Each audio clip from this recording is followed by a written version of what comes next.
dans une société très sécularisée, euh, peut-être que...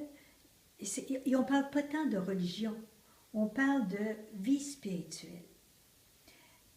Donc, le besoin actuel de nos sociétés, puis je parle du Québec, mais je parle aussi presque à travers le monde, là, malgré que ça prend des spécificités différentes quand on voyage un peu, mais parlons juste du Québec. Euh, les gens ont quitté l'Église officielle. Faut bien se rendre à cette réalité-là. En même temps, ils ont une soif de spiritualité, une soif d'un sens à la vie, dans des courses effrénées de toutes sortes.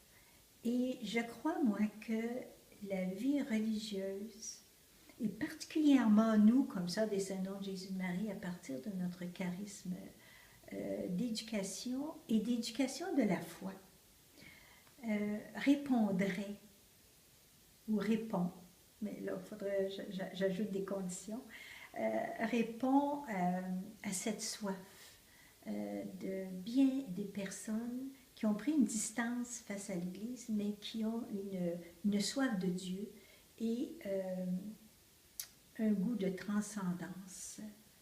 Je pense que tout être humain là à l'intérieur de lui, mais le thème réveiller, là, réveiller le monde, là, je pense que moi je l'ai saisi dans ce sens-là.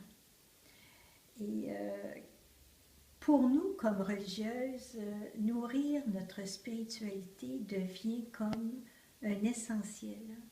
Euh, Notre relation à Dieu doit être plus vive, plus quotidienne,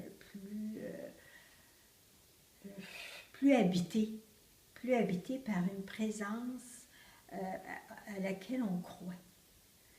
Et je crois qu'aujourd'hui, notre vie consacrée, le témoignage que l'on peut donner, c'est dans l'être, plus que dans le faire.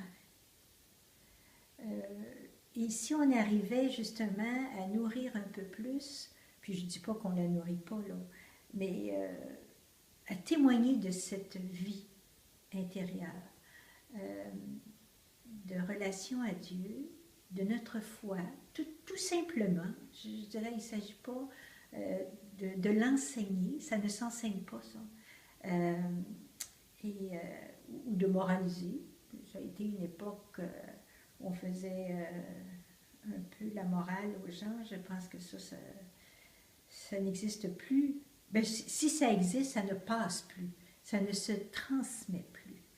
Je pense qu'il faut vivre soi-même sa foi, sa croyance, ses convictions.